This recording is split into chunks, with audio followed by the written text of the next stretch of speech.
आप देख रहे हैं न्यूज 21, सत्य सटीक निष्पक्ष। नमस्कार, न्यूज 21 देख रहे हैं आप और मैं हूं आपके साथ अखिल। बुलेटिन की शुरुआत करें उससे पहले एक नजर हेडलाइंस पर। अलवर में जुबेर खान के निवास पर कांग्रेस नेताओं ने अर्पित की श्रद्धांजलि। कुछ दिन पहले जुबेर खान का हुआ था निधन। टोडा भीम में एसडीएम सुनीता मीणा पर भ्रष्टाचार के गंभीर आरोप लगे। नगर निगम हेरिटेज जयपुर में सफाई रैंकिंग को लेकर अहम बैठक आयोजित। श्रीगंगानगर में ऑपरेशन ब्लैक थंडर के तहत शिक्षा विभाग ने की कार्रवाई। अब खबरें विस्तार से। भिवाड़ी पुलिस द्वारा चलाए गए मेरी पुलिस मेरा अभिमान अभियान के तहत गत वर्ष में गुम हुए 112 मोबाइल फोन बरामद कर उनके मालिकों को वापस लौटा दिए गए हैं। इन मोबाइल फोनों की कुल कीमत लगभग 35 लाख रुपए बताई जा रही है। मोबाइलों को देखकर कई लोगों के चेहरे पर खुशी साफ देखी गई। भिवाड़ी साइबर सेल की इस पूरी कार्रवाई में महत्वपूर्ण भूमिका रही। भिवाड़ी एसपी ज्येष्ठा मैत्रेयी ने बताया कि साल 2023-24 में गुम हुए मोबाइलों को ट्रैक करने के लिए एक विशेष साइबर टीम का गठन किया गया था। इस टीम ने राजस्थान के विभिन्न जिलों के साथ साथ हरियाणा, यूपी और दिल्ली एनसीआर से करीब 112 मोबाइल ट्रेस किए। इन मोबाइलों को उनके सही मालिकों को लौटा दिया गया है। इस अभियान की सफलता से भिवाड़ी पुलिस ने गुम हुए सामान की वापसी के प्रति अपनी संवेदनशीलता और जिम्मेदारी को साबित किया है। अलवर से प्रदीप गोयल की रिपोर्ट। अलवर जिले के रेणी उपखंड क्षेत्र की ग्राम पंचायत माचाड़ी स्थित कोठारी का बास में नेशनल हाईवे सड़क किनारे एक झोपड़ी में अज्ञात कारणों से आग लग गई। आग लगने से झोपड़ी में रखा घरेलू सामान और करीब 20,000 रुपए की नकदी जलकर राख हो गई। मुन्नी देवी ने बताया कि उनकी झोपड़ी में आग लगी। वे सभी लोग झोपड़ी के बाहर सो रहे थे। आग के लपटों की तपन से उनकी आंख खुली और आग देखकर वे सब लोग चिल्ला उठे। मुन्नी देवी ने बताया कि उनकी पुत्र विदु गर्भवती है और डिलीवरी के लिए उन्होंने 20,000 रुपए रखे हुए थे जो आग की भेंट चढ़ गए। आर्थिक स्थिति पहले से ही कमजोर थी और अब यह नुकसान और बढ़ गया है। आग की लपटें देखी तो बस्ती के लोग एकत्रित हो गए और आसपास के पोखर से पानी लाकर आग पर काबू पाया। हल्का पटवारी मोहित कुमार मौके पर पहुंचे और मौके का मुआयना करा और रिपोर्ट तैयार की जाएगी। प्रशासन द्वारा पीड़ितों को हर संभव मदद प्रदान करने का प्रयास किया जाएगा। रेणी से राजकुमार गुप्ता की रिपोर्ट।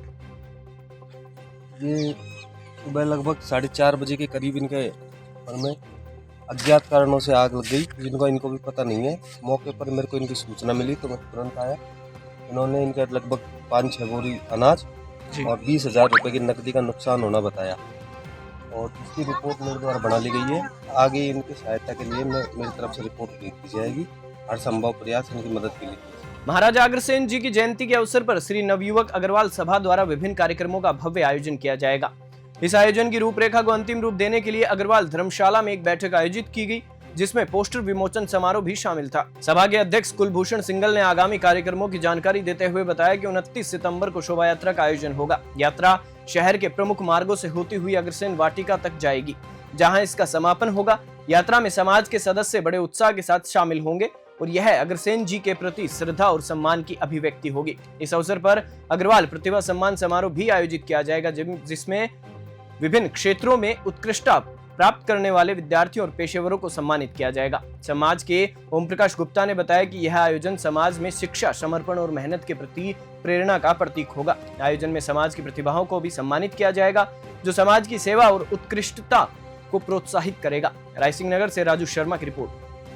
शहर के रवि चौक स्थित उप्पल क्लिनिक पर स्वास्थ्य विभाग ने ऑपरेशन ब्लैक थंडर के तहत कार्रवाई की है। स्वास्थ्य विभाग की टीम ने मौके से कई प्रकार की दवाइयां, जिनमें एंटीबायोटिक, बच्चों की दवाइयां, पेन किलर और ओपीडी में उपयोग किए जाने वाले इंस्ट्रूमेंट बरामद किए हैं। इसके अलावा मरीजों को भर्ती करने के लिए 2 बेड भी पाए गए हैं। सीएमएचओ डॉक्टर सिंगला ने बताया कि कई बार उप्पल क्लिनिक की शिकायतें मिली थी, जिसके बाद डीसीएमएचओ डॉक्टर करण आर्य, डीआई अमनदीप कौर और समनदीप की टीम को कार्रवाई के लिए भेजा गया। जांच के दौरान स्वास्थ्य विभाग की टीम ने ड्राइवर लखविंदर सिंह को बोगस मरीज बनाकर क्लिनिक पर भेजा था, जिसके बाद क्लिनिक पर मौजूद राजीव कुमार ने उसका चेकअप किया, दवाइयां दी और 200 रुपए लिए। जब टीम ने इशारा दिया तो उन्होंने बोगस मरीज को दी गई दवाइयों और गल्ले से 200 रुपए का नोट कब्जे में ले लिया। इस कार्रवाई के समय क्लिनिक के मालिक डॉक्टर अशोक उप्पल मौके पर मौजूद नहीं थे और शहर से बाहर गए हुए थे। सूत्रों के अनुसार डॉक्टर अशोक उप्पल और उनकी पत्नी क्लिनिक पर मरीजों को देखने का कार्य करते हैं। श्रीगंगानगर से कृष्ण आसेरी की रिपोर्ट।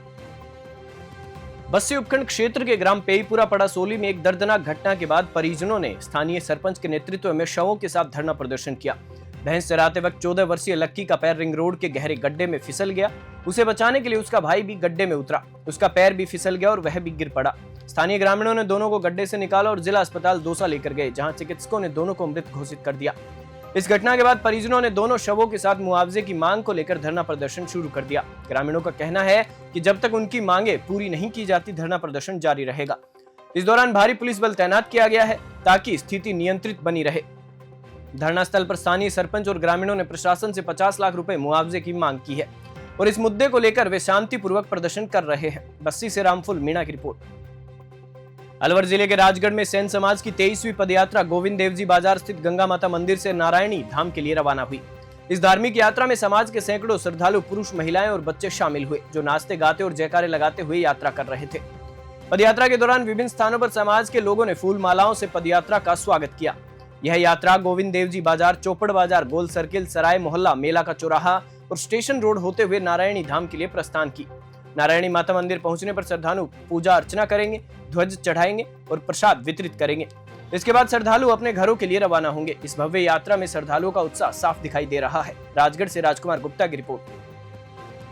मुख्यमंत्री भजनलाल शर्मा, अखिल भारतीय कांग्रेस कमेटी के महासचिव और पूर्व केंद्रीय मंत्री मुकुल वासनिक, वन मंत्री संजय शर्मा और अन्य कांग्रेस नेताओं ने स्वर्गीय जुबेर खान के निधन पर शोक व्यक्त किया।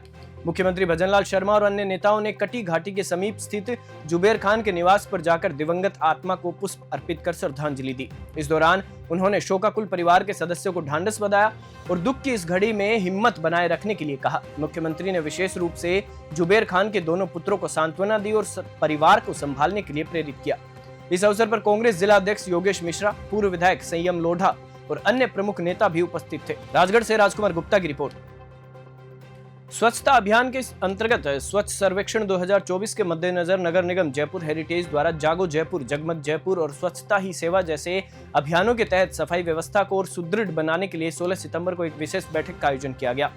यह बैठक आदर्श नगर जोन के निर्वाचित पार्षदों, प्रतिनिधियों, मुख्य सफाई निरीक्षकों, विभिन्न वार्डों के सफाई निरीक्षकों, सहायक अभियंताओं और कनिष्ठ अभियंताओं की उपस्थिति में उपायुक्त द्वारा बुलाई गई थी। इस बैठक की अध्यक्षता करते हुए राबिया बहन गुडेज ने सफाई रैंकिंग को बढ़ाने के लिए कई महत्वपूर्ण सुझाव प्रस्तुत किए। उन्होंने कहा कि सभी सफाई कर्मचारियों का बेहतर प्रबंधन और समानीकरण सुनिश्चित किया जाए ताकि सफाई कार्य सुचारू रूप से हो सके।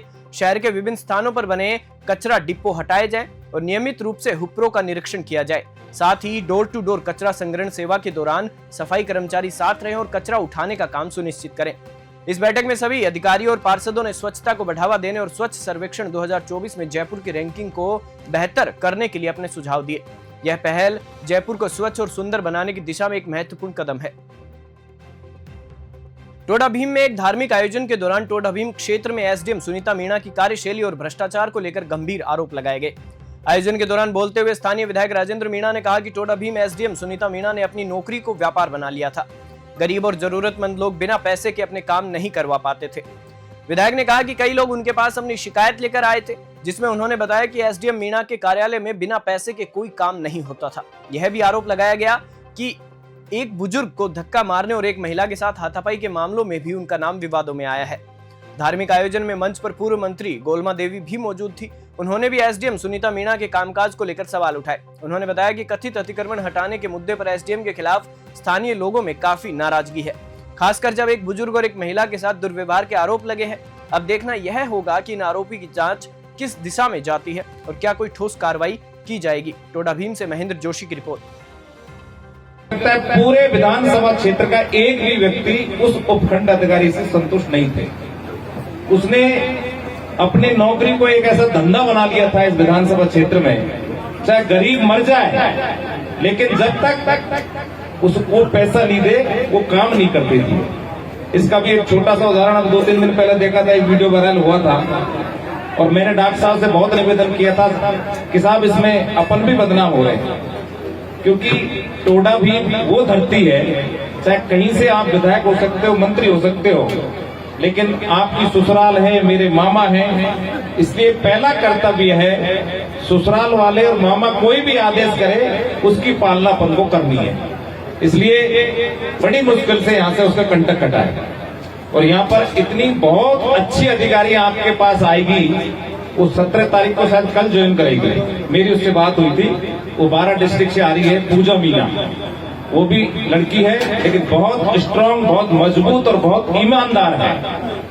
और कहीं भी अगर वो भी कोई गलती करे तो हम बैठे हैं, आप हमको बताना। मैं ये चाहता हूं कि टोडा भीम विधानसभा क्षेत्र में, क्योंकि सरकार का नुमाइंदा नहीं है यहाँ पर। सुबह की बड़ी खबरों में फिलहाल इतना ही। आप देखते रहिए न्यूज़ 21। अब खबरें देखना हुआ और आसान, बस करना है एक छोटा सा काम। सब्सक्राइब करें न्यूज़ 21 चैनल और बेल आइकन दबाएं।